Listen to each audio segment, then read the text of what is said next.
Hello guys, my self Anshuman.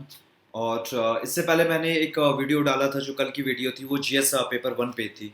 और इस particular video में मैं डिस्कस करूंगा कि जीएस पेपर टू की क्या स्ट्रैटेजी होनी चाहिए। और जीएस पेपर टू में मेरे 2018 वाले सिविल सर्विसेज वाले अटेम्प्ट में जिस बार मेरी 356 रैंक आई थी, तो उस बार मेरे मार्क्स 111 थे और हाईएस्ट रफली 118 या 19 था। तो 110 प्लस मैं कहूँगा कि काफ़ी अच्छा स्कोर था जीएस पेपर टू में। और काफ़ी लोग मेरे से ये पूछ रहे थे जो मेरी इन्वायरमेंट से रिलेटेड जो वीडियोस है उसका पीडीएफ कहाँ मिलेगा। तो वो मेरे टेलीग्राम चैनल पे आपको मिल जाएगा और उसका लिंक मैं डिस्क्रिप्शन बॉक्स में डाल दूंगा। और फर्दर आपको फर्दर इस जीएस पेपर टू से रिलेटेड या फिर और भी कोई भी प्रिपरेशन से रिलेटेड क्यूरी हो तो you can message me on my Instagram handle. और स्टार्ट करते हैं फिर ये जीएस पेपर टू के स्ट्रेटजी से रिलेटेड। तो मैंने पिछले वीडियो जो जीएस पेपर वन में भी थी उसमें मैंने बताया था कि मेन दो पिलर होता है जीएस 1 2 3 4, कोई सा भी जीएस पेपर हो। एक हो गया पहला आपका जो आपका सेल्फ मेड नोट्स होगा, और दूसरा आंसर राइटिंग स्किल्स हो गया। तो यही दो पिलर है। और इनफैक्ट करंट अफेयर्स का भी रोल आता है, लेकिन करंट अफेयर्स का रोल उतना भी इंपॉर्टेंट नहीं होता है जितना आपके नोट्स और आंसर राइटिंग स्किल्स होता है। और करंट अफेयर्स इनफैक्ट इंपॉर्टेंट है पेपर टू के लिए और पेपर थ्री के लिए। वन और फोर तो पूरा ही पूरा स्टैटिक ही है। अगर आ गया तो मुश्किल से एक सवाल आ सकता है करंट अफेयर्स से पेपर वन में। पेपर फोर में तो उसका भी स्कोप नहीं है। तो नोट्स का और आंसर राइटिंग का और करंट अफेयर्स का क्या रोल है इस पर्टिकुलर पेपर में, इन तीनों हेड्स को पहले डिस्कस कर लेते हैं। उसके बाद मैं डिस्कस करूंगा फर्दर जो पॉलिटी गवर्नेंस और आईआर में स्पेसिफिकली जो सिलेबस में जो जो टॉपिक्स मेंशन किए गए हैं तो उसके नोट्स कैसे बनाए, कहाँ से बनाए, क्या क्या पढ़ना है, प्रीवियस ईयर में क्या क्या सवाल बनाया गया है, या फिर आंसर राइटिंग स्किल्स को फर्दर कैसे इन्हांस कर सकते हैं पर्टिकुलरली इस पेपर के लिए। और फिर अपने नोट्स में क्या क्या डालें हर सेक्शन में, तो वो मैं फर्दर मैं सिलेबस के टॉपिक वाइज भी डिस्कस करूंगा। तो पहले मैं इन जनरल बता देता हूँ कि करंट अफेयर्स का कितना रोल है, आंसर राइटिंग का क्या क्या रोल है इस पर्टिकुलर पेपर में, और नोट्स का कितना इंपॉर्टेंट रोल है। तो सबसे पहले मैं करंट अफेयर्स की बात करता हूँ। तो करंट अफेयर्स क्या है कि प्रीलिम्स और मेंस में जैसे आप मार्केट में लोग बाग से बात करेंगे और सुनेंगे तो लगेगा करंट अफेयर्स बहुत इंपॉर्टेंट है। सच्चाई है जितना आप परसीव करते हैं लोगों से बात करके करंट अफेयर्स इंपॉर्टेंट है, उतना इंपॉर्टेंट नहीं है। रीजन बिंग कि करंट अफेयर्स कितना इंपॉर्टेंट कि अगर आप न्यूज़पेपर डेली का डेली अगर आधा घंटा भी अगर डेडिकेट कर देते हैं, that is more than enough. उससे ज्यादा कर रहे हैं आपका वो टाइम वेस्टेज है, बिलीव में। और पर्टिकुलरली अभी कोरोना के टाइम में तो अभी आप 15 मिनट से ज्यादा अगर न्यूज़पेपर पढ़ रहे हैं तो वो टाइम वेस्टेज है, फिर आप इफेक्टिवली टाइम यूटिलाइज नहीं कर रहे हैं। और उसके अलावा एक मंथली मैगजीन, कोई सा भी कोचिंग का, मैं कोचिंग का नाम नहीं लेना चाहता, जो भी आपको अच्छा लगता है कोई एक मंथली मैगजीन बस उसको फॉलो कर ले। और जब वो रिलीज हो गई तो एक दिन लगा ले उसको पढ़ने के लिए, 1 से 1.5 दिन, बस इतना ही कर रहे हैं करंट अफेयर्स के लिए, मोर देन इनफ है। चाहे वो प्री हो चाहे मेंस हो चाहे इंटरव्यू के लिए। हाँ, मानता हूँ कि और भी ज़्यादा न्यूज़पेपर्स या फिर करंट अफेयर्स पढ़ना पड़ता है, interview is a separate thing. Pre और मेंस के लिए इतना ही काफ़ी है। बस अब जब प्री नज़दीक आ जाएगा तो उस समय क्या है कि कोई सा भी पीटी 365 या फिर कोई सा भी कोचिंग का एक मटेरियल जिसमें आप एक साल का करंट अफेयर्स रिवाइज कर ले और कुछ जो फैक्चुअल चीज़ें जो शायद आप भूल गए हो या फिर मिस आउट हो गई हो वो आप एक बार देख लें, बस इतना ही। और मेंस के लिए क्या है कि जिस समय अब 1 महीना बचेगा उस समय बैठ के आपको 1 साल पुराना क्या क्या इंपॉर्टेंट ऐसा चीज है जो पूछा गया या सॉरी जो पूछा जा सकता है उसको आपको नोट डाउन करना है। जैसे फॉर एग्जांपल मैं अगर सीधे अक्षरों में बताऊं कि पॉलिटी में क्या क्या इंपॉर्टेंट है पूरे लास्ट 1 साल में, तो आर्टिकल 370 एब्रोगेट किया गया है, अनऑपरेशनल हो गया है। तो वो इंपॉर्टेंट है कि अब क्यों किया गया या फिर क्या उसका इफेक्टिवनेस होगा, उसके अराउंड एक क्वेश्चन पूछा जा सकता है। दूसरा, सिटीजनशिप अमेंडमेंट एक्ट काफी ज्यादा न्यूज में था तो डायरेक्ट सवाल पूछा जा सकता है। पॉलिटी में इसके अलावा कुछ भी ऐसा डायरेक्टली इंपॉर्टेंट नहीं है इन दो चीजों के अलावा। अब गवर्नेंस में civil services, role of civil services है, तो लैटरल एंट्री न्यूज में रह रहा है, तो ये एक काफी इंपॉर्टेंट इशू है जिसपे एक सेपरेट सवाल यूपीएससी आपसे पूछ सकती है। आईआर चूंकि मैं कहूंगा कि कुछ अगर इंपॉर्टेंट हैपनिंग्स हो रही है कहीं पे, अगर प्राइम मिनिस्टर विजिट कर रहे हैं, कोई सा भी इंपॉर्टेंट कंट्री हो या फिर इंपॉर्टेंट रीजनल ग्रुपिंग हो, तो फिर वो पूछा जा सकता है। तो इसी तरह आप करके अगर आप न्यूज पीस पकड़ेंगे तो मुश्किल से मुश्किल 20 ऐसा न्यूज आपको मिलेगा पेपर टू में, 20 भी मैं ज्यादा ही बोल रहा हूँ, 15, 10 से 15, जिसपे एक सेपरेट सवाल पूछा जा सकता है। वो आप इन बिफोर हैंड प्रेडिक्ट कर सकते हैं और उन्हीं 15 में से आएगा, इतना भी मैं श्योरिटी के साथ कह सकता हूँ। लेकिन उसके बाहर आ गया तो आने दो, कोई फर्क नहीं पड़ता, किसी को अच्छे से नहीं पता होगा, जितना आपको पता होगा उतना ही सबको पता होगा। तो करना क्या है कि वो मेंस देने के 1 महीना पहले पूरा गिन चुन के 10 से 15 इशू आपको उठाना है जिसपे सेपरेट सवाल पूछा जा सकता है, पेपर 2 के लिए भी, पेपर 3 के लिए भी, और उस पे आपको 2-3 पन्ने का नोट्स बना लेना है और उसी से पूछा जाएगा। अगर वो सेपरेट सवाल अगर डायरेक्ट करंट अफेयर से पूछा जाना है तो उसी से ही पूछा जाएगा, क्योंकि यूपीएससी काफी स्पेसिफिक अगर पूछ रही है करंट अफेयर से रिलेटेड सवाल तो काफी इंपॉर्टेंट इशू पे ही पूछेगी जो काफी कंप्रेहेंसिव हो। ऐसे अब किसी घिसा पिटा अब फास्टैग आ गया है, अब फास्टैग पे यूपीएससी एक सवाल चिपका दे, नहीं होगा।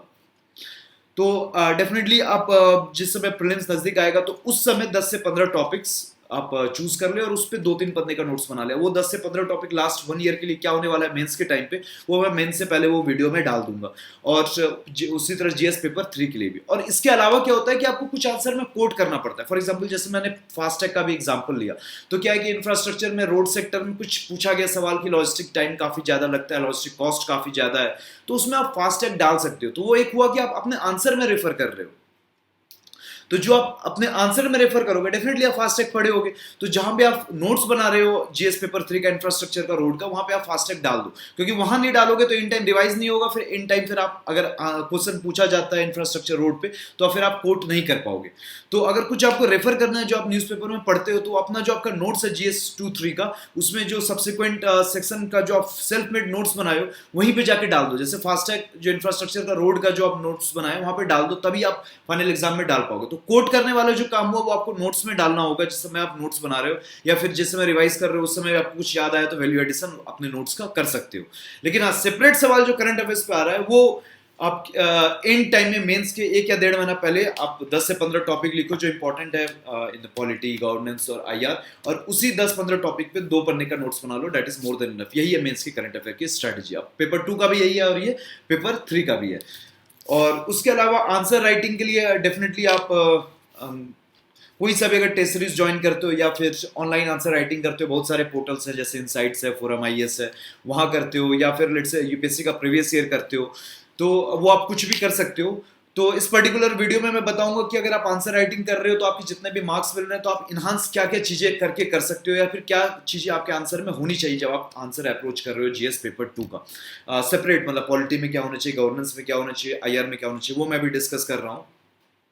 और उसके अलावा आंसर राइटिंग स्किल्स से रिलेटेड कि इंट्रोडक्शन कैसा होना चाहिए, कंक्लूजन कैसा होना चाहिए, मेन बॉडी कैसा होना चाहिए, डायग्राम, प्रेजेंटेशन, स्ट्रक्चर, वो सबसे रिलेटेड मैं एक सेपरेट वीडियो बनाऊंगा कि आंसर राइटिंग स्किल्स कैसे एनहांस कर सकते हैं, या फिर आपके एक अटोपियन या फिर परफेक्ट आंसर में क्या क्या होना चाहिए आइडियलिस्टिकली। तो आंसर राइटिंग को एनहांस करने के लिए पॉलिटी में क्या है कि पॉलिटी में आप आर्टिकल्स जितना ज़्यादा कोट करो, अगर रिलेवेंट लेट्स से जैसे अगर एंटी डिफेक्शन पे सवाल पूछा गया है तो आपको 10th शेड्यूल कोट करना ही होगा, तो शेड्यूल अगर रेलेवेंट है वो कोट करो, अमेंडमेंट अगर रेलेवेंट है तो वो कोट करो, right in the introduction in the first line itself. अगर आपका जो पहला लाइन जब आप पॉलिटी में लिख रहे हो आर्टिकल या शेड्यूल या कोई अमेंडमेंट, जैसे फॉर एग्जांपल अगर पंचायती राज सिस्टम पे सवाल है तो आर्टिकल 243 शेड्यूल, उसका जो रेलेवेंट शेड्यूल है 11th शेड्यूल, और फिर अमेंडमेंट जो है 73rd, ये तीनों आपके पहले लाइन में अगर कोट है तो ऑब्वियस सी बात है कि एग्जामिनर वो खुश हो जाएगा कि हाँ मतलब रफली आपको पता है आप पढ़ के आए हैं। अगर आपको पता भी है नहीं लिख रहे हो तो आप मार्क्स लूज कर रहे हो। तो डेफिनेटली ये चीज आपके आंसर में इंट्रोडक्शन में होनी चाहिए। उसके बाद थोड़ा पॉलिटी के आंसर में क्या होता है कि आपको थोड़ा आंसर राइटिंग स्किल्स थोड़ा एनहांस करनी पड़ेगी, रीजन भी इनकी थोड़ा एनालिटिकल पेपर होता है। अब 1 और 3 क्या है कि स्टैटिक सा पेपर है, 4 काफी ज्यादा एनालिटिकल है स्पेशली केस स्टडी, और 2 का जो पॉलिटी सेक्शन है कुछ हद तक एनालिटिकल है। तो यहाँ पे आपको आंसर राइटिंग प्रैक्टिस करनी पड़ेगी तब जाके वो स्पीड और फिर वो फ्लो आ पाता है। जो आर्ट्स बैकग्राउंड के हैं उनके पास थोड़ा ज़्यादा इन्हांस्ड होता है, लेकिन आप अगर साइंस बैकग्राउंड के हो तो थोड़ा आपको ये प्रैक्टिस करना पड़ेगा।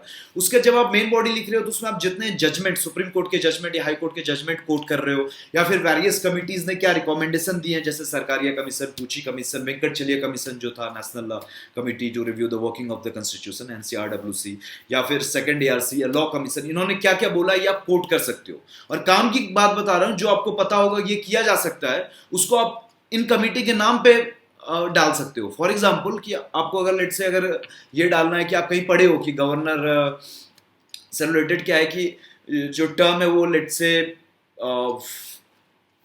फिक्स कर देना चाहिए, या फिर ऐसा फिक्स कर देना चाहिए इन द सेंस कि इम्पीचमेंट का प्रोसीजर होना चाहिए, ये नहीं कि सेंटर या प्रेसिडेंट डायरेक्टली हटा दे, ऐसा कहीं आपने पढ़ा है तो उसको सरकारिया कमीशन के कंधे पे बंदूक रख के गोली चलानी है कि हाँ सरकारी कमीशन ने ऐसा कहा, आप कहोगे तो लगेगा कि हाँ ठीक है बात सही है, लेकिन सरकारी कमीशन ने ऐसा कहा ये आप कहोगे तो आपको ज्यादा मार्क्स मिलेगा। तो कमिटी का नाम, जो कमीशन जो अपॉइंट हुए हैं फॉर फर्दर रिव्यूज, लाइक जैसे वेंकटचलिया कमीशन, तो हर आंसर में सरकारिया पूछी, वेंकटचलिया, सेकंड ईयर से लॉ कमीशन, इन 5 चीजों में से 2 चीज को कोट करोगे आपका 1 नंबर बढ़ रहा है। पॉलिटी का ये साफ साफ हिसाब है। अब उस सुप्रीम कोर्ट का जजमेंट आप जितना ज्यादा कोट करोगे आपको नंबर मिलेगा। तो ये सब हुआ, ये सब चीजें आप डाल रहे हो तो आपके आंसर में आपके ज्यादा मार्क्स मिलेंगे। तो ये सब चीजें, एक आर्टिकल, एक सुप्रीम कोर्ट का केस और 2 कमेटी का नाम, ये 4 चीज टारगेट करके चलना है जब आप पॉलिटिकल आंसर लिख रहे हो, ये डालना है। मतलब ये नहीं कि ये डालना है तो जबरदस्ती डालना है, इस तरीके से डालना है कि वो फ्लो में बैठ रहा हो, ये नहीं कि आपको लग रहा है कि वो अलग सा वो जबरदस्ती आपने चिपका दिया है। और फिर उसके बाद मैं गवर्नेंस की बात करूं तो गवर्नेंस क्या है कि थोड़ा स्टैटिक सा है। तो इसमें क्या है कि अब इसमें मार्क्स को अगर आपको इंप्रूव करना है तो गवर्नेंस वाले जो टॉपिक है, governance and social justice, static सा है, उसमें ज्यादा करंट अफेयर्स का रोल होता नहीं है। तो अब उसमें आंसर राइटिंग में लेट से आपको मार्क्स इंक्रीज करना है तो आप सेकंड ईयर से कोट कर सकते हो, प्लानिंग कमीशन या नीति आयोग कोट कर सकते हो। कुछ सोशल जस्टिस की बात है तो वहाँ पे आप सस्टेनेबल डेवलपमेंट गोल्स के रेलेवेंट जो गोल नंबर है वो आप कोट कर सकते हो, तो आपके मार्क्स इंक्रीज होंगे।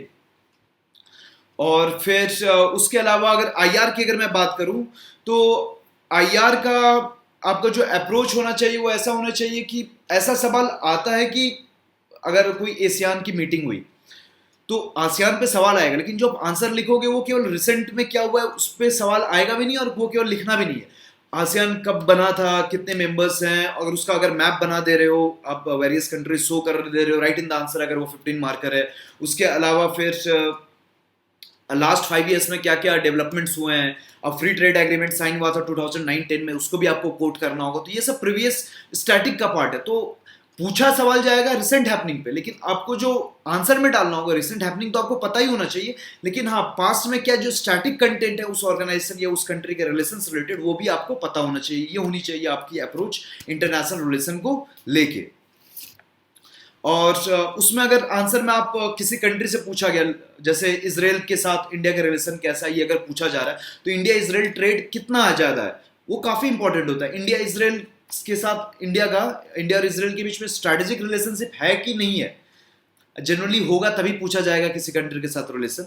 और करंट अफेयर्स में कुछ ऐसा हुआ है कि इंडिया के प्राइम मिनिस्टर वहां विजिट किए हो या वहां के प्राइम मिनिस्टर यहाँ पे आए हो, ये सब चीज आप राइट इन द इंट्रोडक्शन डाल दोगे कि इंडिया और इसराइल का ट्रेड रफली $6 बिलियन के आसपास है, इंडिया इसराइल के साथ स्ट्रेटेजिक रिलेशनशिप शेयर करता है और रिसेंटली वहां के प्राइम मिनिस्टर या यहाँ के प्राइम मिनिस्टर विजिट किए थे। तो ये चीज आप इंट्रोडक्शन में डालोगे ना तो एग्जामिनर श्योर हो जाता है कि आपको अच्छे से पता है, डिटेल में पता है, वो ऐसे ही आपको एकदम ज्यादा मार्क्स देने के लिए आतुर हो चुका होगा। तो अगर इंटरनेशनल रिलेशंस में आपको अगर मार्क्स ज्यादा इंक्रीज करने हैं तो 4 चीज आप फॉलो करो। राइट इन द इंट्रोडक्शन, उस कंट्री के साथ ट्रेड कितना है, उस कंट्री के साथ इंडिया का स्ट्रेटेजिक रिलेशनशिप है कि नहीं, और रिसेंटली कोई अगर हैपनिंग हुई है, अगर यहाँ के प्राइम मिनिस्टर है वहां के प्राइम मिनिस्टर विजिट किए तो वो कोट कर दो राइट इन द इंट्रोडक्शन। ये 3 काम कर दोगे आपका 1 से 1.5 नंबर तो ऐसे ही बढ़ रहा है। और ऊपर से आप इतनी आपके पास टाइम है और इतनी हिम्मत है कि आप मैप पे कुछ शो कर पा रहे हो। इसराइल पैलेस्टीन है तो इसराइल पैलेस्टीन को आप मैप बना के कुछ आप शो कर दिए, कुछ रेलेवेंट सी चीज, ये नहीं कि जबरदस्ती चिपका दे रहा है। हाँ कुछ इंफॉर्मेशन वहां से भी आप कन्वे कर रहे हो जो रिक्वायर्ड है उस पर्टिकुलर क्वेश्चन के आंसर में, तो डेफिनेटली आपके 2 नंबर ऐसे बढ़ रहे हैं। 4 चीजें आप डाल रहे हो, सबके आधा आधा भी नंबर अगर मिलेंगे, ट्रेड के, स्ट्रेटेजिक रिलेशनशिप है कि नहीं है, करंट अफेयर्स में क्या हुआ है और मैप बना रहे हो, तो आपके 2 नंबर ऐसे इंक्रीज हो जाएंगे। तो ये काम आपको इंटरनेशनल आईआर में करना चाहिए और ये करोगे तो डेफिनेटली आपके नंबर बूस्ट होंगे। तो ये रही बात आंसर राइटिंग से रिलेटेड कि आप मार्क्स कैसे बढ़ा सकते हैं। अब रही बात कि आप जब नोट्स बना रहे हैं तो उस समय इस पर्टिकुलर तीनों सेक्शन को आप कैसे अप्रोच करें। पॉलिटी अगर आप देखोगे तो पॉलिटी में क्या है कि आप जो प्रीलिम्स में पढ़ के जाओगे लक्ष्मीकांत करके जाओगे, और लक्ष्मीकांत डेफिनेटली यहाँ पे भी इंपॉर्टेंट है। अब मैं 3 सेक्शन में डिवाइड कर देता हूँ, एक है कॉन्स्टिट्यूशन एंड पॉलिटी, दूसरा है गवर्नेंस एंड सोशल जस्टिस, और तीसरा है आईआर। 3 सेक्शन में मैं डिस्कस कर रहा हूँ। तो जब आप कॉन्स्टिट्यूशन एंड पॉलिटी देखेंगे तो उसमें टोटल 9 हेडिंग्स है, from Indian constitution, historical underpinnings, evolution, features, amendment, significant provisions and basic structure से लेके statutory, regulatory and various quasi judicial bodies तक। तो ये 9 सब हेडिंग्स को मैं एक एक करके डिस्कस करूंगा। तो इसमें जो पहला सब हेडिंग है तो आपको लगेगा कि ये लक्ष्मीकांत की फील देगा, पूरा लक्ष्मीकांत वो कवर करता है। बाद बाकी 2nd to 9th क्या है कि लक्ष्मीकांत में वेरियस चीजें हैं लेकिन आपको खुद का नोट्स बनाना पड़ेगा। तो मैं ये कहूंगा कि ये जो पॉलिटी वाला जो सेक्शन है वो ऐसा है कि आपको लक्ष्मीकांत भी करना है, साथ में स्टैटिक चीजें ज्यादा है डेफिनेटली, लेकिन उस स्टैटिक चीज for example separation of power है, तो सेपरेशन ऑफ पावर में आपको नोट्स बनाना पड़ेगा। आपको लक्ष्मीकांत से समझ में आ गया होगा, लेकिन हाँ नोट्स रिक्वायर्ड है। अगर सेपरेशन ऑफ पावर में आप नोट्स नहीं बनाए तो ऑन द स्पॉट अगर पूछा जाए तो आप उस लेवल का आंसर लिख नहीं पाओगे ऑन पेपर। और जैसे local self help governments, local level governments पे भी स्पेसिफिकली, या फेडरलिज्म हो गया, या पार्लियामेंट की फंक्शनिंग हो गया, या फिर जुडिशरी की फंक्शनिंग, ये सब सिलेबस में मेंशन है। तो आप यहाँ पे आपको स्पेसिफिक नोट्स बनाना होगा, जो शायद लक्ष्मीकांत में कुछ हद तक आपको समझ में आया हो, लेकिन हाँ कुछ अदर सोर्सेज से भी आपको नोट्स बनाना होगा। वो स्टैटिक है लेकिन आपको बनाना होगा। लेकिन कुछ जो सिग्निफिकेंट इवेंट्स हो जाते हैं, जैसे 101st कॉन्स्टिट्यूशनल अमेंडमेंट था जीएसटी से रिलेटेड, फिर राइट टू प्राइवेसी जो एक जजमेंट आया था सुप्रीम कोर्ट का जो जजमेंट आया था, जैसे जिसने कहा था कि जो लेफ्टिनेंट गवर्नर है दिल्ली का, is bound by the aid and advice of council of minister of Delhi. तो ये सब जो जजमेंट थे या फिर करंट हैपनिंग्स थे, काफी इंपॉर्टेंट थे, तो यूपीएससी ने डायरेक्ट सवाल ही पूछ लिया इन पॉलिटी सेक्शन। तो जैसे इस बार आर्टिकल 370 और सिटीजनशिप अमेंडमेंट एक्ट, इन दोनों से यूपीएससी सवाल दोनों में से एक पे पूछेगी। दोनों को आपको 2 से 3 पन्ने का नोट्स बनाना ही बनाना। ये तो करंट अफेयर्स की बात हो गई। करंट अफेयर्स में इससे ज्यादा कुछ अगर बहुत इंपॉर्टेंट हो गए तो मुश्किल से पॉलिटी में 4-5 चीजें होगी, उसके अलावा सारा स्टैटिक ही होता है। तो मैं सिलेबस के टॉपिक वाइज डिस्कस करूंगा। तो लक्ष्मीकांत और बाद बाकी जो स्टैटिक है, कुछ लक्ष्मीकांत में मिसिंग भी होगा, लेकिन हाँ कुछ दूसरे सोर्सेज से मे बी कोचिंग या फिर और कोई बुक जहां से भी आप कंसल्ट करें वहां से आप बना सकते हैं, लेकिन वो स्टैटिक का ही पार्ट है। और फिर गवर्नेंस भी मोर और लेस स्टैटिक ही है। मोर और लेस क्या मैं कहूंगा 95% स्टैटिक है। मुश्किल से 1-2 सवाल बन सकते हैं। अभी तक मेरे को कोई करंट अफेयर्स का सवाल अभी तक मिला नहीं है गवर्नेंस एंड सोशल जस्टिस से रिलेटेड। एक बार बस जो वल्नरेबल सेक्शन ऑफ सोसाइटी है, तो इससे डिसेबल्ड सेक्शन से रिलेटेड जो एक्ट वो अमेंड किया गया था, तो उससे रिलेटेड यूपीएससी ने पूछ लिया था। तो ज्यादा करंट अफेयर का फोकस होता नहीं है। और आईआर में मैंने बता दिया, फोकस करंट अफेयर्स पे डेफिनेटली होता है। सवाल भी आता है जब कुछ रिसेंट हैपनिंग होती है, लेकिन जो सवाल पूछा जाता है, जो आप आंसर लिखेंगे, उसमें आपको स्टैटिक कंटेंट ज्यादा डालना होता है। बस आपको करंट हैपनिंग पता होती है और वो आपको डालनी है। जैसे रिसेंटली अगर इंडिया के प्राइम मिनिस्टर इजराइल जाते हैं तो इजराइल से रिलेटेड सवाल पूछा जा सकता है, लेकिन उसमें जब आंसर करोगे तो उसमें केवल रिसेंट हैपनिंग केवल कुछ 10 to 15% ऑफ योर आंसर होगा। बाद बाकी आपको स्टैटिक कंटेंट ही डालना होगा। तो स्टैटिक कंटेंट जो आप डालोगे तो उसके लिए आपको बकायदा नोट्स बनाने होंगे। बस उस नोट्स में क्या करना होगा, जैसे इंडिया इजराइल पे आप 1 या 2 पन्ने का नोट्स बना रहे हो, उसमें अगर कुछ रिसेंट हैपनिंग हो रही है तो आपको वैल्यू एडिशन कर देना होगा। तो ये रहा अप्रोच। अब मैंने सोर्सेस क्या क्या रेफर किए थे पॉलिटी के लिए। मैंने पहले पार्ट के लिए जो लिखा हुआ है Indian constitution, historical underpinnings, evolution, features, amendment, significant provisions and basic structure, इसके लिए मैंने लक्ष्मीकांत रेफर किया था। बाद बाकी पॉलिटी के सेक्शन के लिए मैंने विजन का जो वैल्यू एडिशन मटेरियल वो रेफर किया था। गवर्नेंस एंड सोशल जस्टिस के लिए भी विजन का जो वैल्यू एडिशन मटेरियल था वो रेफर किया था। और जो आईआर के लिए मैंने रेफर किया था विजन का जो वैल्यू एडिशन मटेरियल है वो मैंने रेफर किया था स्टैटिक कंटेंट के लिए, लेकिन उसको अपडेट करते रहता था करंट अफेयर्स से, जब मैं करंट अफेयर्स का मटेरियल पढ़ता था या फिर न्यूज़पेपर पढ़ता था। तो ये रहे मेरे सोर्सेस। अब उसके अलावा नोट्स बनाने कैसे हैं, तो मैं एक एग्जांपल दे देता हूं। अब पूरा नोट्स में, इनफैक्ट काफी लोग बोल रहे थे कि आप नोट्स डाल दो, तो मेरा जो नोट्स है सारा वो ऑन पेपर बनाया हुआ है। तो मैं अब नोट्स डेफिनेटली अभी स्कैन करके डालना होगा, तो शायद उतना पॉसिबल नहीं है, लेकिन हाँ मैं एग्जाम्पल के तौर पर आपको एक बता देता हूँ। जैसे सेपरेशन ऑफ पावर उठाता हूँ। अब सेपरेशन ऑफ पावर मैंने जब उठाया, मैंने एक काम सबसे पहले ये कर लिया था कि सारे टॉपिक को मैंने लिख लिया था। ये Indian constitution, historical underpinnings, evolution, features, amendment, significant provisions and basic structure, ये पहला हेडिंग है सिलेबस का पॉलिटी का। इस पर्टिकुलर पार्ट में हर साल कौन कौन सवाल आए थे, मैं 2018 के लिए जब प्रिपेयर कर रहा था तो सारे लिख लिए थे। 17 में क्या आया, 16 में क्या आया, 15 में क्या आया, 14 में क्या आया, 13 में क्या आया। तो एक हेडिंग और उस साल प्रीवियस ईयर क्वेश्चन क्या आया। फिर फर्दर था functions and responsibilities of union and state, issues and challenges pertaining to the federal structure, और फिर finances of to local levels and challenges therein, जो सेकंड पार्ट है आपके सिलेबस का। तो वो लिख लिया, हर साल क्या क्या सवाल आया है तो ये मैंने नोट डाउन कर लिया। उसी तरह थर्ड पार्ट जो है सेपरेशन पावर से रिलेटेड, उससे क्या क्या सवाल आया, तो 17 में ये आया, 16 में ये आया, 15 में ये आया, 14 में ये आया, 13 में ये आया। तो ये काम मैंने कर लिया सिलेबस, और साथ में उससे रिलेटेड प्रीवियस ईयर में क्वेश्चन क्या आया है। तो ये करने के बाद आपको काफी आइडिया लग जाता है। अब क्या है कि नोट्स कैसे बनाना है। कुछ कुछ सेक्शन है, जैसे अब मैंने बताया जो पॉलिटी का पहला हेडिंग है उसमें पूरी लक्ष्मीकांत है, तो उसमें आपको लक्ष्मीकांत के जो इंपॉर्टेंट एस्पेक्ट्स है मेंस के एंगल से वो आपको नोट्स में डालने होंगे, सही बात है। जैसे मॉडर्न इंडिया में लिखा हुआ है history of modern India from mid of the 17th या 18th सेंचुरी टिल इंडिपेंडेंस, तो इसमें आपकी पूरी स्पेक्ट्रम है। तो स्पेक्ट्रम के इंपॉर्टेंट जो भी चैप्टर्स हैं और उसमें जो इंपॉर्टेंट इवेंट्स हुए हैं, तो सारे के आपको नोट्स बनाने होंगे।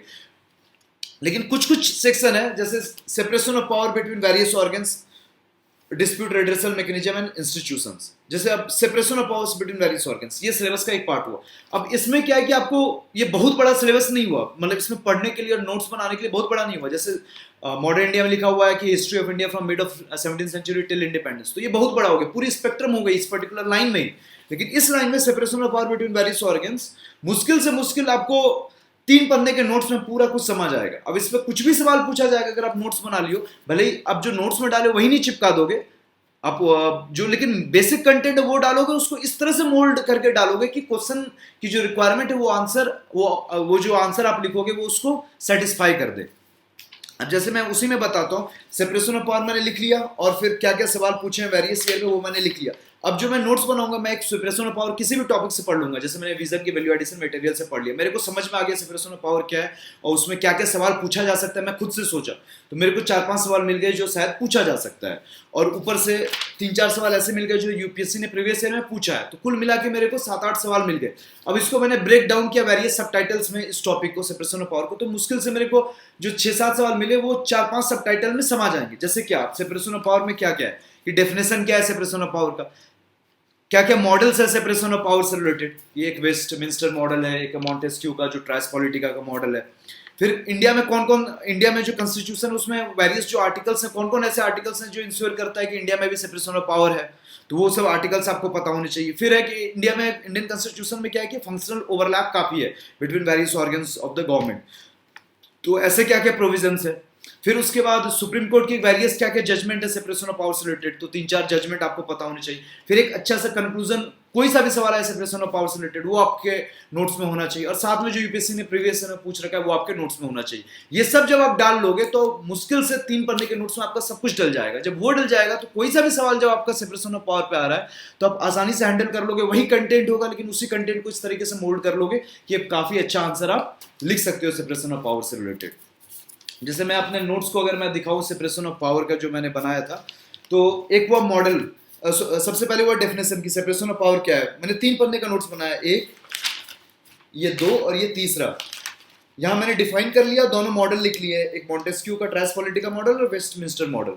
फिर सेकंड पार्ट में क्या है कि इंडियन मॉडल में जो वेरियस आर्टिकल्स हैं जो ये बताता है कि डायरेक्टली तो इंडियन कॉन्स्टिट्यूशन में ये नहीं लिखा गया है कि सेपरेशन ऑफ पावर है, लेकिन हाँ कुछ आर्टिकल्स ये दिखाता है, ये इंश्योर करता है कि इंडिया में सेपरेशन ऑफ पावर है। तो कौन कौन आर्टिकल और उनमें क्या क्या लिखा गया है वो मैंने लिख लिया है फर्दर।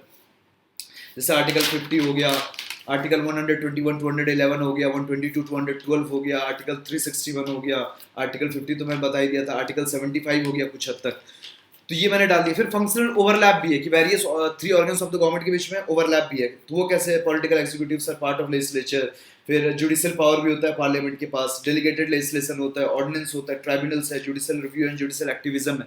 तो ये सब इससे ये लगता है कि इंडिया में फंक्शनल ओवरलैप है, कंप्लीट सेपरेशन ऑफ पावर नहीं है। और फिर उसके बाद मैंने कुछ सुप्रीम कोर्ट जजमेंट डाल दी और एक अच्छा सा कंक्लूजन लिख लिया। तो ये मैंने पहले डिफाइन कर लिया, कुछ 2 मॉडल लिख लिए, इंडिया में कौन कौन से आर्टिकल्स हैं जो ये इंश्योर करता है कि सेपरेशन ऑफ पावर है, इंडिया में कैसे कंप्लीट सेपरेशन ऑफ पावर नहीं है, 4-5 पॉइंट, हर हेडिंग में 4-5 पॉइंट मैंने बना लिया, और फिर कौन कौन सुप्रीम कोर्ट का जो जजमेंट है जिसने कहा है कि separation of power is a basic structure of the constitution, तो 4 जजमेंट में सुप्रीम कोर्ट ने कहा है, तो वो चारों जजमेंट मैंने यहाँ पे कोट कर लिया और एक अच्छा सा कंक्लूजन मैंने यहाँ पे बना लिया। अब कुछ भी पूछा जाएगा तो लेट्स से अगर आप मॉन्टेस्क्यू का trias politica, Westminster model, article 50, article 121 to 111, article 122 to 112, article 361, फिर ये सब जैसे delegated legislation, ordinance, tribunals, judicial activism, ये सब आप डाल रहे हो। और फिर जो 4 केस है, Delhi laws act case, Keshavananda Bharati case, Indira Gandhi versus Raj Narain case और 4 जजेस केस, ये हो गया कंटेंट। ये आपको डालना ही डालना है, कोई सा भी सवाल पूछा जाए सेपरेशन ऑफ पावर में ये डाल रहे हो, और बाद बाकी फिर आप इस कंटेंट को ऐसे यूटिलाइज करोगे कि जो क्वेश्चन का डिमांड है वो मीट हो जाए। और बकायदा आप उस फॉर्मेट में लिखोगे, इंट्रोडक्शन, सबटाइटल्स, वेरियस पॉइंट्स या फिर पैराग्राफ, फिर कंक्लूजन, कुछ डायग्राम्स वगैरह और कीवर्ड्स वगैरह डालोगे। तो ये सब जो मैंने बोला, जो जब मैंने रिपीट किया from trias politica model till various Supreme Court judgement, ये सब हुआ कंटेंट। अब बाद बाकी जो आप इंट्रोडक्शन डाल रहे हो, सबटाइटल कर रहे हो, डायग्राम बना रहे हो, पॉइंट्स लिख रहे हो, कंक्लूजन लिख रहे हो, कुछ कीवर्ड डाल रहे हो, ये सब जो काम हो गया, ये हो गया आपके आंसर राइटिंग स्किल्स। तो दोनों का कॉम्बिनेशन मिलके आपका एक परफेक्ट आंसर की तरफ आप लिख सकते हो। तो जो आप कंटेंट लिखोगे वो फाइनली आपके नोट से ही उठ के आएगा। अब बात बाकी जब आंसर राइटिंग आप करोगे किसी पर्टिकुलर सेपरेशन ऑफ पावर के क्वेश्चन पे, तो आप इसी कंटेंट को इस तरह से यूज करोगे कि आपका वो क्वेश्चन का जो नीड है वो सेटिस्फाई हो जाए, तो वो आपकी होगी आंसर राइटिंग स्किल्स। तो पहले आपको नोट्स बनाना है, फिर इसी नोट्स को आपको इस तरह से यूटिलाइज करना है कि फर्दर आपके आंसर राइटिंग स्किल्स भी इंप्रूव हो जाए। अब आंसर राइटिंग स्किल्स रिलेटेड मैं सेपरेट वीडियो डालूंगा, और नोट्स ही है जो आपका जो इसी को बार बार रिवाइज करोगे, साथ में वैल्यू एडिशन करोगे, तो ही आपका कंटेंट इंप्रूव होगा। तो content is everything about your own made notes, that is self notes. उसके अलावा अब जो सेक्शंस है सारे वो एक एक करके मैं डिस्कस कर लेता हूँ। तो सबसे पहले मैं डिस्कस कर लेता हूँ जो पॉलिटी का है।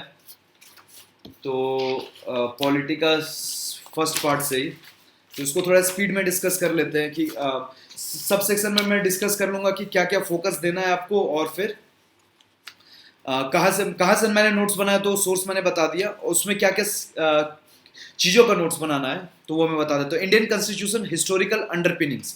हिस्टोरिकल अंडरपिनिंग्स में जो 1909 का 1919 का और 1935 का जो एक्ट है, ये तीनों आपको अच्छे से प्रिपेयर कर लेना है। फिर है इवोल्यूशन।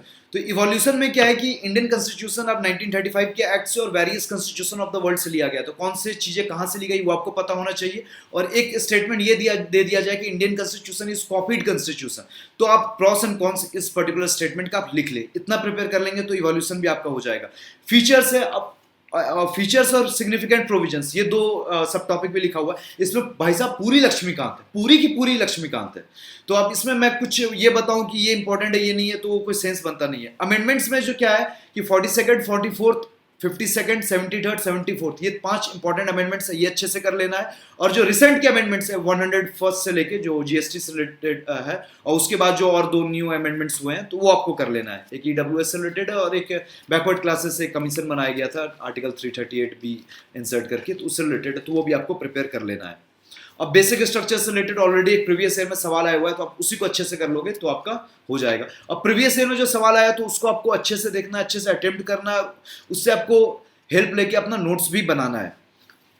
अब इंपॉर्टेंट सिग्निफिकेंट प्रोविजंस में अगर मैं बताऊं क्या क्या प्रिपेयर कर लेना है। गवर्नर का पोस्ट कैसे मिसयूज होता है, स्पीकर का पोस्ट कैसे मिसयूज हो रहा है, उसमें क्या करना चाहिए, वेरियस कमिटीज ने क्या कहा है। Office of governor, office of speaker, anti defection act, office of profit, ये सब इंपॉर्टेंट इशूज है जो यूपीएससी जिस पे फोकस कर सकता है। उसके अलावा जो न्यूज़ में है तो वो भी आप देख सकते हैं, वहाँ से भी आपको काफ़ी कुछ मिल जाएगा। लेकिन एक बार लक्ष्मीकांत अच्छे से कर लियो। अब कैग पे पूछ रहा है तो डेफिनेटली वो वहीं से उठ के आ रहा है, लेकिन आपको करना पड़ेगा। तो एक बार मेंस से पहले कोई एक दिन देके आप पूरी लक्ष्मीकांत रिवाइज कर लीजिएगा from mains point of view, तो काफ़ी कुछ आपको बेनिफिट या हेल्प मिल जाएगी। उसके बाद सेकंड जो टॉपिक है, functions and responsibilities of union and states, issues and challenges pertaining to the federal structure of the constitution और devolution of power and finances up to local levels and challenges therein. इसमें 2 part है कि federal structure में क्या क्या challenges और issues है, और दूसरा लोकल गवर्नमेंट से रिलेटेड। तो इसमें आपको 2 पन्ने का नोट्स बनाना है कि फेडरल स्ट्रक्चर में क्या क्या चैलेंजेस है at every level, legislative level, executive level, financial level, political level, administrative level, security level, planning level, ये सब आपको बनाना है। और इन्हीं में फर्दर जो चैलेंजेस है उसको सॉल्व कैसे किया जा सकता है। तो इसमें आपको वेरियस कमिटीज कोट करनी होगी। सरकारी कमीशन ने क्या कहा है, पूची कमीशन ने क्या कहा है, सेकंड एआरसी क्या कहता है, या फिर लॉ कमीशन ऑफ इंडिया ने टाइम टू टाइम क्या कहा है, या फिर वेंकटचलिया कमेटी ने क्या कहा है। तो ये सब अगर कोट कर रहे हैं तो जाके आपको नंबर मिलेंगे। उसी तरह लोकल सेल्फ गवर्नमेंट जो है, पंचायत और म्यूनिसिपैलिटीज, तो उनमें क्या चैलेंजेस है। तो आपको 5-6, अब एक तो 3F वाला घिसा पिटा है ही, फंड फंक्शन फंक्शनरीज, उससे आपको आगे बढ़ना होगा ऑब्वियसली।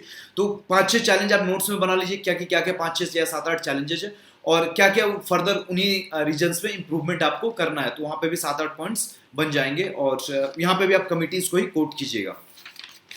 नेक्स्ट है separation of power. Separation of power में मैंने नोट्स बनाते कैसे नोट्स बनाने उसी में डिस्कस कर लिया कि किस किस चीजों पे आपको ध्यान रखना होगा। Next topic is dispute redressal mechanism. अब डिस्प्यूट रिड्रेसल मैकेनिज्म में क्या है कि डिस्प्यूट रिड्रेसल वेरियस लेवल्स पे होता है, फॉर्मल कोर्ट्स के द्वारा, एडीआर मैकेनिज्म्स के द्वारा और क्वाजी जुडिशियल बॉडीज के द्वारा। तो फॉर्मल कोर्ट्स जो आपका जुडिशरी तो वो तो आगे आपके सिलेबस का पार्ट है ही। एडीआर मैकेनिज्म्स पे आपको नोट्स बना लेना है कि एडीआर मैकेनिज्म्स 3 तरह का होता है, आर्बिट्रेशन, कॉन्सिलेशन, मेडिएशन, इन सब का डेफिनेशन और इनका प्रॉस और इनका कॉन्स। और लोक अदालत पे भी आपको नोट्स बना लेना है कि लोक अदालत होता क्या है, क्या क्या प्रोविजंस हैं और फिर क्या क्या उसका बेनिफिट्स है लोक अदालत का, क्या क्या क्रिटिसिज्म है और वे फॉरवर्ड। वे फॉरवर्ड में आपको किसी कमेटी का रिकमेंडेशन डालना पड़ेगा। उसके अलावा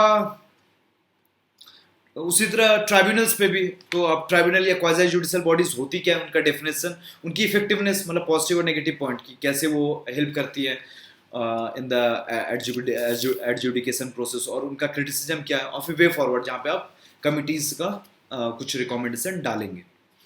उसके अलावा next topic is comparison of Indian constitution scheme with that of other countries. यहाँ पे क्या करना है कि अब दुनिया भर का कॉन्स्टिट्यूशन से अब यूपीएससी को कोई इंटरेस्ट नहीं है कि इंडियन कॉन्स्टिट्यूशन को चाइनीज कॉन्स्टिट्यूशन से कंपेयर करो, एकदम फालतू सवाल होगा। और होगा भी तो भी आपको वहां पर अगर पूछ लिया गया तो कुछ ना कुछ भर देना है। आपको इंडियन कॉन्स्टिट्यूशन अच्छे से पता है, थोड़ा बहुत आइडिया होगा चाइनीज कॉन्स्टिट्यूशन, रशियन कॉन्स्टिट्यूशन का, तो आपको कर देना है। लेकिन जो पूछा जाएगा सवाल वो यूके और यूएस से ही पूछा जाएगा। इंडियन प्रेसिडेंट को यूके के प्रेसिडेंट से कंपेयर करना, इंडियन के सुप्रीम कोर्ट को इंडियन के प्रेसिडेंट को यूएस के प्रेसिडेंट से कंपेयर करना, इंडिया के सुप्रीम कोर्ट को यूएस के सुप्रीम कोर्ट से कंपेयर करना और इंडिया के पार्लियामेंट को ब्रिटिश पार्लियामेंट से कंपेयर करना। ये 3 काम आपने अगर कर लिया तो ये 3 सवाल भी पूछा जा सकता है कोई सा भी एक, या फिर इंडिया यूके और इंडिया यूएस के बीच में कंपैरिजन पूछा जा सकता है। तो ये 5 चीज आप कर लेना, 3 मैंने बताया और 2 ये इंडिया वर्सेस यूके और इंडिया मतलब इंडिया वर्सेस ब्रिटेन और इंडिया वर्सेस यूएस। उसके अलावा नेक्स्ट टॉपिक है parliament and state legislatures, structure, functioning, conduct of business, powers and privileges, issues arising out of this. अब पावर्स एंड प्रिविलेजेस डायरेक्टली पूछा गया है, तो प्रिविलेजेस से रिलेटेड क्या क्या प्रिविलेजेस है इंडिविजुअल, कलेक्टिव, और उसका क्या यूज है, क्या क्रिटिसिज्म है और क्या वे फॉरवर्ड है वेरियस कमिटीज का with supreme court judgments and articles, वो आपको कर लेना क्योंकि privileges, powers and privileges directly लिखा हुआ है। अब कंडक्ट ऑफ बिजनेस में क्या है कि यहाँ पे कमिटीज, वेरियस पार्लियामेंट्री कमिटीज है, तो उसके आप एक सेपरेट नोट्स बना लेना। और फिर है स्ट्रक्चर, फंक्शनिंग, यहाँ से कुछ ज़्यादा क्लियर नहीं होता, लेकिन अब क्या है कि अब कुछ कुछ जो इंपॉर्टेंट इशूज जो है पार्लियामेंट से रिलेटेड वो मैं बता देता हूँ। स्पीकर के पोजीशन पे एक नोट्स बना लेना कि स्पीकर का क्या स्पेशल पावर है, कैसे मिसयूज होता है, रिसेंटली कैसे मिसयूज हुआ है, वेरियस कमिटीज ने क्या क्या कहा है, अपोजिशन सही से अपना मैंडेट निभा पा रहा है कि नहीं निभा पा रहा है, कमिटीज, वेरियस कमिटीज का क्या रोल है और उनकी इफेक्टिवनेस पे नोट्स बना लेना, वुमेन रिप्रेजेंटेशन इन पार्लियामेंट पे एक नोट्स बना लेना, एंटी डिफेक्शन एक्ट के वर्किंग्स की इफेक्टिवनेस से रिलेटेड नोट्स बना लेना, पावर्स एंड प्रिविलेजेस तो मैंने बता ही दिया। और फिर पार्लियामेंट अभी तक प्रोडक्टिव रहा है कि नहीं रहा है तो उससे रिलेटेड नोट्स बना लेना, क्योंकि बहुत सेशन पास आउट होते हैं और काफी ज्यादा लॉग जैम्स वगैरह भी होते हैं। राज्यसभा के रिलेवेंस पे नोट्स बना लेना कि राज्यसभा रिक्वायर्ड है कि नहीं है, लेजिस्लेटिव काउंसिल रिक्वायर्ड है कि नहीं है, उस पर नोट्स बना लेना, बोथ प्रॉस एंड कॉन्स को इंक्लूड करके। तो ये सब एस्पेक्ट, ऑफिस ऑफ प्रॉफिट भी काफी इंपॉर्टेंट है एस्पेक्ट, उस पर भी 1-2 पन्ने का आप नोट्स बना लेना। फिर बाद बाकी इशूज मैंने, या फिर एक ऐसा सवाल भी आ सकता है कि अब ओवरऑल सवाल पूछ लिए कि पार्लियामेंट एज एन इंस्टीट्यूशन कितना इफेक्टिव रहा है, तो उसमें आपको सब कुछ डालना होगा, स्पीकर के पोजीशन के बारे में, अपोजिशन के रोल के बारे में, कमिटीज के इंपॉर्टेंस के बारे में, रिप्रेजेंटेटिव है कि नहीं, जैसे वुमेन का रिप्रेजेंटेशन काफी कम है, एंटी डिफेक्शन एक्ट की क्या इफेक्टिवनेस रही, या फिर जो वेरियस प्रिविलेजेस दिए गए हैं पार्लियामेंटेरियंस को उसकी क्या इफेक्टिवनेस है, प्रोडक्टिव रहा है कि नहीं क्योंकि इतना लॉन्ग जम्स होता है, अटेंडेंस भी काफ़ी कम होती है, राज्यसभा की रिक्वायरमेंट है कि नहीं, और लेजिस्लेटिव काउंसिल वगैरह की रिक्वायरमेंट है कि नहीं, ऑफिस ऑफ प्रॉफिट का कैसे मिसयूज होता है, ये सारे इशूज को आपको एक ही 2 या 3 पन्ने के आंसर में डालना होगा। तो ये सब इशूज हैं पार्लियामेंट से रिलेटेड, पार्लियामेंट के फंक्शनिंग से रिलेटेड। नेक्स्ट जो टॉपिक है structure and organisation and functioning of executive and judiciary. Executive से रिलेटेड उतना यूपीएससी सवाल नहीं पूछेगा, बस एक बार पूछा था मैक्सिमम गवर्नमेंट और मिनिमम गवर्नमेंट और मैक्सिमम गवर्नेंस से रिलेटेड। तो गवर्नमेंट और गवर्नेंस का कंसेप्ट क्या है ये आपको पता होना चाहिए। अब जुडिशरी से रिलेटेड मैं बता रहा हूँ, ministries and departments of the government. अब क्या है कि ये पढ़ लीजिएगा कि कौन कौन मिनिस्ट्री है और उस मिनिस्ट्री के विद इन कौन कौन सा डिपार्टमेंट है। प्रीलिम्स में आपको काफी काम आ जाएगा। होम मिनिस्ट्री के अंदर जो 6 डिपार्टमेंट आपको पता होना चाहिए, फाइनेंस मिनिस्ट्री के अंदर 5 डिपार्टमेंट वो आपको पता होना चाहिए। अब रूरल डेवलपमेंट मिनिस्ट्री के अंदर 2 डिपार्टमेंट है, डिपार्टमेंट ऑफ रूरल डेवलपमेंट और डिपार्टमेंट ऑफ लैंड। ये सब चीजें आपको पता होनी चाहिए। प्रीलिम्स में भी आपको हेल्प मिल जाएगी। प्रीलिम्स से मिनिस्ट्री से रिलेटेड 2-3 सवाल आता ही, तो आप अभी पढ़ लेंगे तो डेफिनेटली आपको प्रीलिम्स में भी हेल्प मिल जाएगा। और ऐसे मेंस में डायरेक्टली सवाल आए तो कुछ मतलब मेरे को सेंस नहीं लगता है। एक बार रीडिंग कर लीजिएगा, नोट्स बनाने की जरूरत नहीं है। प्रेशर ग्रुप के इफेक्टिवनेस पे आप नोट्स बना लीजिए, वो क्या होते हैं, कितने टाइप्स के होते हैं, क्या क्या क्या कौन कौन एग्जांपल्स है, क्या कुछ पॉजिटिव या फिर प्रॉस एंड कॉन्स की, कैसे वो सही रोल प्ले करते हैं डेमोक्रेसी में, क्या क्या क्रिटिसिज्म है, और फिर वे फॉरवर्ड। अब जुडिशरी में क्या है कि जुडिशरी में जो जो नोट्स आपको बनाना है, एक अपॉइंटमेंट से रिलेटेड जो काफी इशू होता है, पूरा कॉलेजियम सिस्टम का इमरजेंस वगैरह से रिलेटेड एक नोट्स बना लीजिएगा। एक पेंडेंसी ऑफ केसेस से रिलेटेड नोट्स बना लीजिएगा कि कितना पेंडेंसी है, क्यों है, क्या किया जा सकता है। एक अकाउंटेबिलिटी एंड ट्रांसपेरेंसी से नोट्स बना लीजिएगा कि आरटीआई लगता है कि नहीं लगता है, सही में जुडिशरी अकाउंटेबल है कि नहीं है, तो है तो कैसे, नहीं है तो कैसे, और क्या क्या किया जा सकता है। तो ये सब से रिलेटेड, अकाउंटेबिलिटी एंड ट्रांसपेरेंसी से रिलेटेड, अपॉइंटमेंट प्रोसीजर से रिलेटेड और पेंडेंसी ऑफ केसेस, ये 3 हेड्स के अंदर आप नोट्स बना लीजिएगा, पूरा जुडिशरी आपका कवर हो जाएगा। उसके बाद आप प्रीवियस ईयर्स का भी आप जो सवाल आए हुए हैं, जुडिशियल एक्टिविज्म और जुडिशियल ओवररीच पे भी सवाल आता है, जुडिशियल रिव्यू पे भी सवाल आया हुआ है, तो ये सब चीज भी आप अपने नोट्स में डाल लीजिएगा। फिर salient features of the representation of people's act है, इसमें सैलिएंट फीचर्स से रिलेटेड सवाल ऐसे यूपीएससी ने पूछ लिया 2019 में, 2019 का जो मेंस हुआ था। तो सैलिएंट फीचर्स, सैलिएंट प्रोविजंस क्या क्या है, तो कुछ कुछ इंपॉर्टेंट प्रोविजंस आपको पता होने चाहिए, वो आप नोट्स में डाल लीजिएगा। लेकिन इसमें जो ओवरऑल सवाल आता है वो इलेक्टोरल रिफॉर्म्स पे आता है, तो क्या क्या ओवरऑल इलेक्टोरल रिफॉर्म्स रिक्वायर्ड है, वो 7-8 आपको पता होना चाहिए। और 2-3 जो इंपॉर्टेंट है, जैसे state funding of election, inner party democracy, criminalisation of politics, money power जो होता है पूरा इलेक्शंस में, या साइमल्टेनियस इलेक्शंस, ये सब पे आप सेपरेट 1 से 2 पन्ने का नोट्स बना लीजिएगा, बोथ प्रॉस एंड कॉन्स, कि अगर सवाल आए तो आप उसको आसानी से टैकल कर ले। जो नेक्स्ट जो पार्ट है, appointment to various constitutional post, power and functions and responsibilities of various constitutional bodies. तो इसमें आप election commission, supreme court, UPSC, CAG, president, governor और स्पीकर, ये 7 का आप कर लेंगे, आपका कवर हो जाएगा। तो 7 का आप 1 से 2 पन्ने का नोट्स बना लीजिएगा। Next is statutory, regulatory and quasi judicial bodies. Statutory bodies जो पार्लियामेंट के एक्ट के थ्रू बनी है, अब इसमें अब क्या होती है आपको पता है। अब कुछ न्यूज में कुछ इंपॉर्टेंट बॉडी होगी, जैसे कभी अगर competition commission of India news में है, तो अगर कुछ ज्यादा ही प्रोमिनेंट न्यूज में तो पूछ सकती है यूपीएससी, ऐसे नहीं। रेगुलेटरी बॉडी में रेगुलेटरी बॉडी की फंक्शनिंग पे पूछ सकती है कि जो वेरियस रेगुलेटरी बॉडीज है, तो एग्जांपल्स आपको पता होना चाहिए, आरबीआई, सेबी, एडाई, तो इनके फंक्शनिंग पे कि ये इफेक्टिव हैं इन रेगुलेशन और नॉट। तो इसमें आप सेकंड एआरसी से आप अगर देखोगे तो वहाँ पे सेकंड एआरसी में आपको बहुत कुछ मिल जाएगा। जिस आप नोट्स बना रहे हो ना, तो आप सेकंड एआरसी भी साथ में खोलना, जहाँ भी आपको नोट्स कुछ रिकमेंडेशन उठाना है तो आप सेकंड एआरसी से उठा सकते हो। तो वाइल मेकिंग नोट्स आपको सेकंड एआरसी पढ़ना है, second ARC specifically line to line आपको नहीं पढ़ना है कि आप रेगुलेटरी बॉडी से रिलेटेड 2 पन्ने एआरसी में लिखा हुआ है, तो वहां पे आप उठाए क्या क्या रिकमेंडेशन है, 3-4 रिकमेंडेशन डाल दी अपने नोट्स में, दैट्स इट। कि आप एग्जाम में अगर रेगुलेटरी बॉडी पे सवाल आता है तो 2-3 एआरसी का रिकमेंडेशन आप वहां पे अपने आंसर में डाल पाओगे, और उतना ही कर दिए तो आपके नंबर बढ़ जाएंगे और सही से आप एआरसी भी पढ़ लोगे। और एआरसी लाइन टू लाइन पढ़ने की चीज नहीं होती है।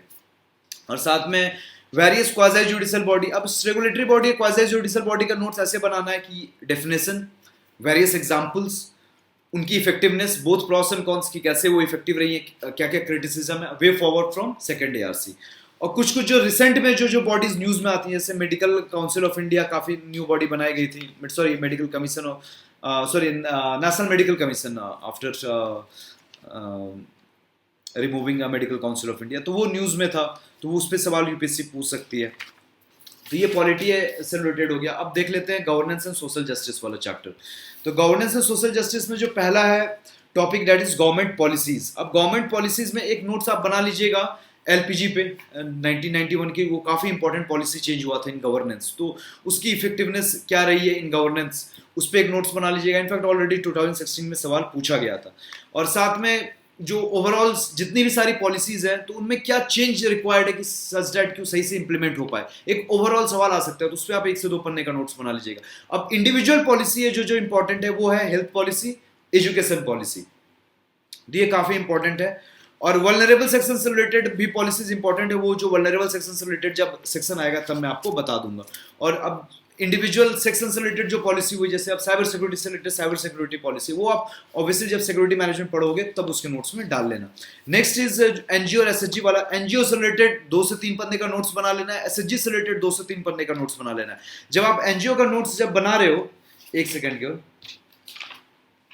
जब आप एनजीओ का नोट्स बना रहे हो तो उसमें आपको ये सब डालना है, जो वॉलंटरी सेक्टर पॉलिसी है 2007 की वो आपको डालना है। रेगुलेशन ऑफ एनजीओस कैसे इफेक्टिव किया जा सकता है वो आपको सेकंड ईआरसी में मिल जाएगा। एफसीआरए गाइडलाइंस के इंपॉर्टेंट प्रोविजंस, ऑलरेडी यूपीएससी ने सवाल पूछ रखा है। एनजीओ को कुछ इंपॉर्टेंट अगर जो केस स्टडी है जहाँ सक्सेसफुल एनजीओज, उनका आप एग्जाम्पल कोट कर सकते हो, वो क्या क्या चैलेंजेस फेस करते हैं वो आप डाल सकते हो। तो ये सब डालोगे, success story of NGOs, voluntary sector policy, FCRA guidelines, second ERC क्या बोलता है एनजीओज को कैसे रेगुलेट करना है, ये सब डालोगे तो आपके आंसर में कंटेंट आएगा। ये सब आपको अपने नोट्स में डालना है। एसएचजी से रिलेटेड उनका क्या सक्सेस है, उनका क्या चैलेंज है, कुछ इंट्रोडक्शन जिसमें आप डेटा डाल सकते हो कितने एसएचजी है, कुछ केस स्टडी जैसे कर्नाटका का मायराडा मॉडल या फिर केरला का कुदुमश्री मॉडल, ये सब आपको सेकंड ईआरसी में मिल जाएगा। और फिर उसके अलावा जो जो गवर्नमेंट स्कीम्स है एसएचजी से रिलेटेड वो भी आपको अपने नोट्स में डालना है। Third is welfare schemes of vulnerable section of the society, फलना ढिकना ढमाका, बहुत लंबा टॉपिक है। इसमें क्या है कि मैंने जब सोसाइटी जीएस पेपर 1 बता रहा था तो आपको बताया था कि 8 section of the society prepare करना है, 8 सेक्शन से रिलेटेड 8 चीजें प्रिपेयर करना है। तो बस वही चीज यहाँ पे भी करना है, वहां करो यहाँ करो, एक ही बात है। तब उसको मैं फिर से रिपीट करने का कोई सेंस नहीं बनता है। अब वही सोशल इंपावरमेंट का एक टॉपिक है इंडियन सोसाइटी वाले टॉपिक में GS1 में, तो उसको अगर कर लेते हो तो फिर आपको ये नहीं करना होगा। दोनों वो ओवरलैपिंग ही है, इनफैक्ट सेम ही है। तो वो 8 vulnerable section of the society को 8 उसमें 8 सब हेडिंग्स में प्रिपेयर करना है।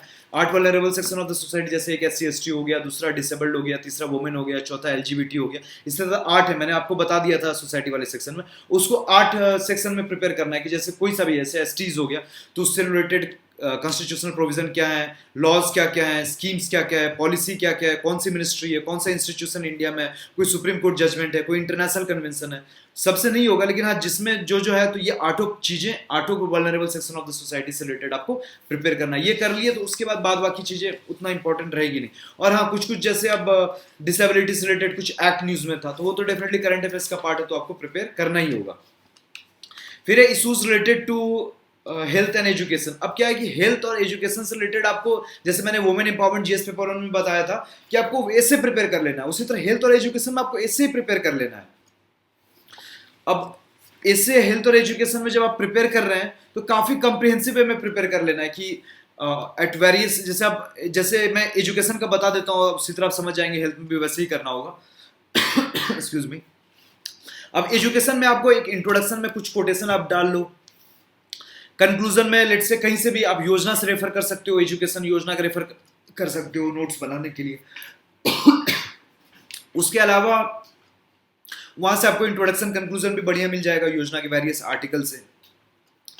फिर आप क्या क्या गवर्नमेंट स्कीम है वो आपको नोट्स में डाल लेना है, कौन कौन सी कमिटीज ने क्या क्या बोला है, कुछ 1-2 चीजें डाल लेना है। कुछ रिपोर्ट्स है जैसे प्रथम रिपोर्ट, वो सब आपको कोट करना होगा।